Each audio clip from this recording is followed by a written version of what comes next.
8 counts. Count number 1 is hate speech, according to section 24A1, A, C, and 2 of the Computer Misuse Act of 2011 as amended. The particulars of the offense are that you, Mr. Ibrahim, also known as Pressure 24/7, between August 2023 and February 2024 in areas of Kampala district or thereabout, while using a computer via TikTok account at Pressure 24/7, you share information which is likely to reach or degrade or demean and promote hostility against a person with His Excellency Governor 7, the President Republic of Uganda. Have you understood? Yes, sir.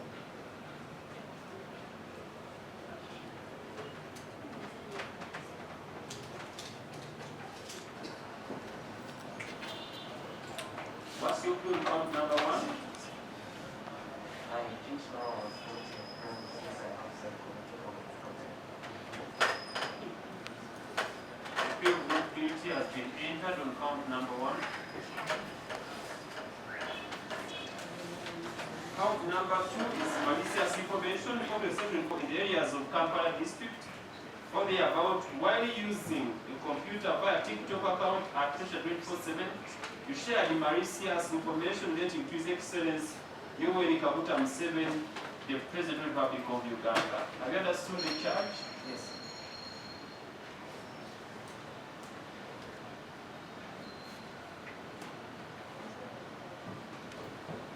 Is it true? I didn't know I was committing a crime since also political problems have been even taken to return for work. A plea of not guilty has been entered on count number 2.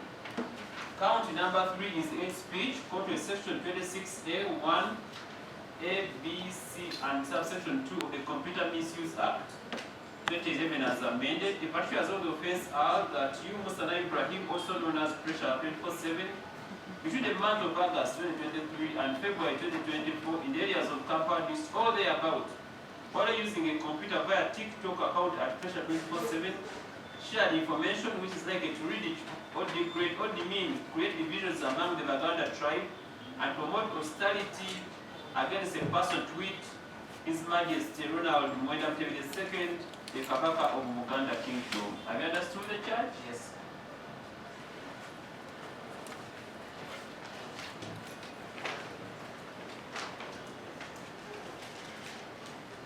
Is it true?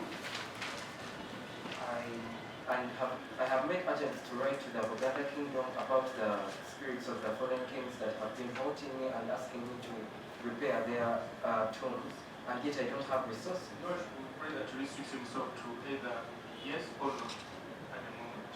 I think that will be the best. What I'm trying, whatever it says, I need a plea of not guilty.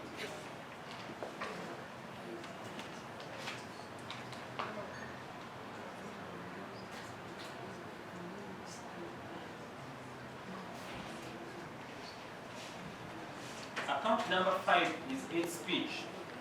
Code section 26A1 as subsection A1, 26 capital A1, A, and subsection 2 of the Computer Misuse Act of 2020 or 2011 as amended.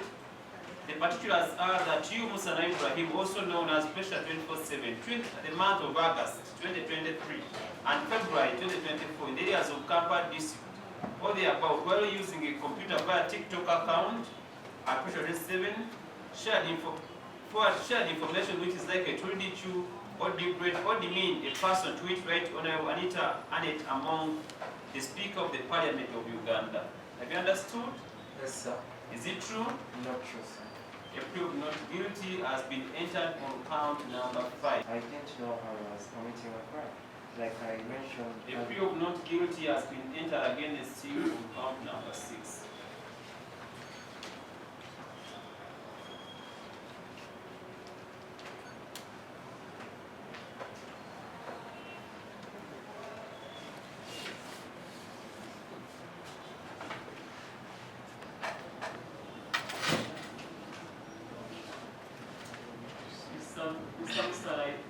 Don't you think they are not ready?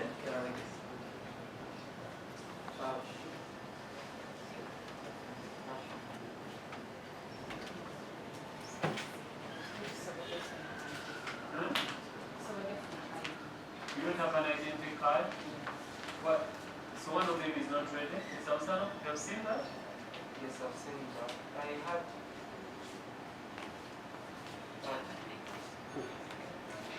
had another.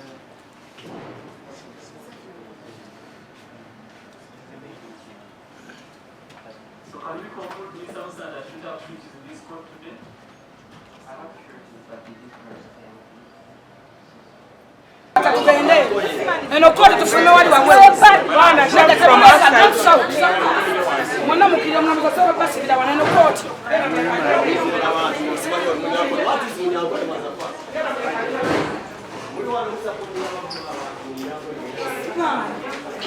She's very unnecessary. It's just a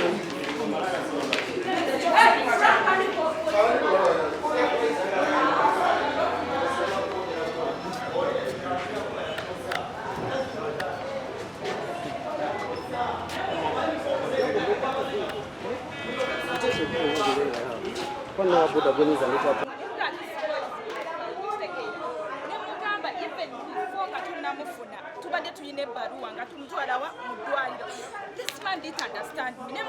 If possible, to a full figure. When you see me, I'm crying. I'm a strong woman, but I'm crying. Frank has no right to call you Malaya. Taina right to call you Malaya. What a similar of Shira.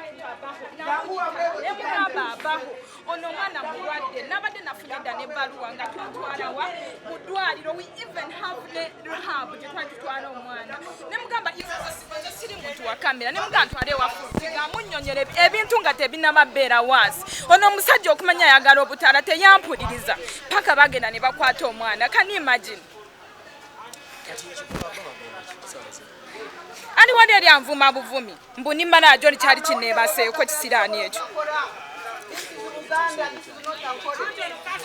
Nze kisinga okunnuma singa abaho saamugamba okitegeera oyo omusajja ayagala nnyo mmanyi kwa buli wamu twali tutudde ne ku papaazi ne mugamba oyo mwana bambi temumusiba omwana mulwadde okitegeera ne mulaga n'ebipapula ebyali bigenda mu ddwaliro ne mugamba bino ebipapula biraba tubadde tumufunidde na rehab mbiyina nina receipt nina n'ennaku z'omwezi nga njogera ne maama we even before nga bino byonna tebinabeerawo ng'agenda sindika sente twala omwana mu rehab. Can you imagine akasajja era still kaagaana okitegeera kati abo bagenda kukolawo ki kati ffe katukole kye tukoze tugenda lwana tugenda waayo obujulizi obulaga nti omwana ali mulwadde bagenda musonyiwa. That's all I can say.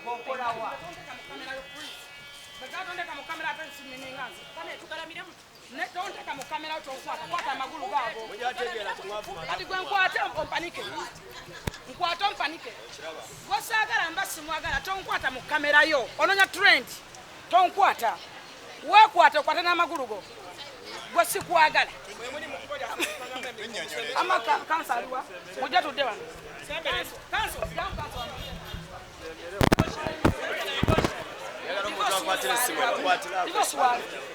divorce wali jja tukole kugenda kwogerako ne minisita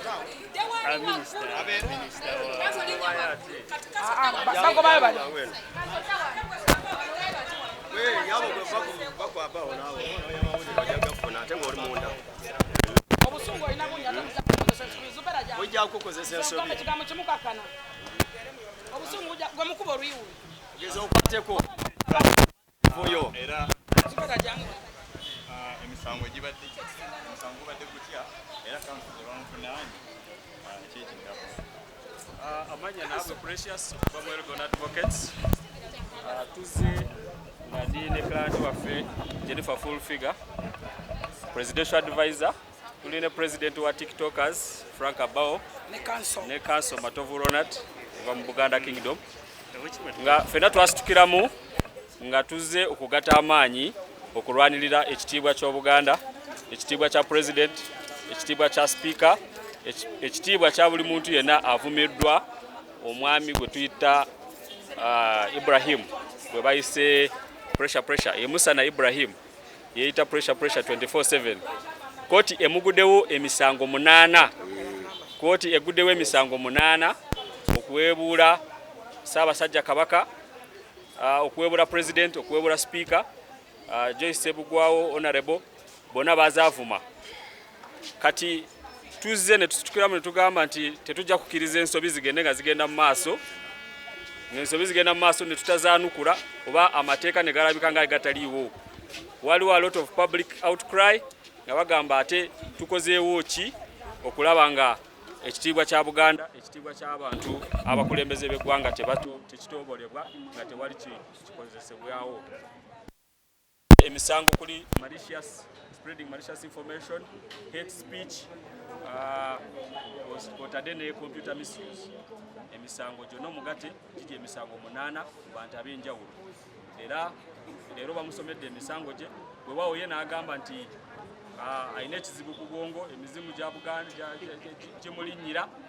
Ebyo byonna bajja binoonyerezaako kubanga omuwaabi wa gavumenti ayogedde n'agamba nti bakyali mu kunoonyereza. Poliisi ekyali kukola omulimu gw'amaanyi okulaba nga emanya oba kituufu yatwalibwako ebutabika, omutwe gumuluma, alina obuzibu ku bwongo oba nedda, basooke binoonyerezeko byonna ng'emisango gigenda mu maaso.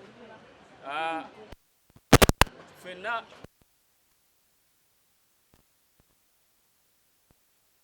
sisobola kukkiriza ate okutyoboola Ssaabasajja Kabaka. Tulina okuwanga n'ebitiibwa wadde nga nyiza okuba siina ludda lwempagira naye totyoboola President, totyoboola Speaker nga tewali nsonga nga bwe muwulidde mwena ng'omwana ayogera, tewali nsonga yagumba yonna gy'agambye nti oba kye yali akola kituufu, olaba ng'abadde asaba n'ekisonyi nti byayogera tabitegeera nti si bituufu, tabinako bwa buzinzi. So tuvuddeyo ne tuyimirira awamu ne tugatta amaanyi n'ekiranti waffe Jennifer Fulufiga ne tulaba nga at least statement ekoleddwa era obubaka bugende buli omu alowooza nti agenda kukozesa obuba omutimbagano okuvumaganya okutaataganya bizinesi z'abantu n'alowooza nti amateeka tegagenda mukwatako. Era omulanga gugende bulungi straight kubanga otwogerera ono bamusindise ku remand paka nga 7 ogwokusatu.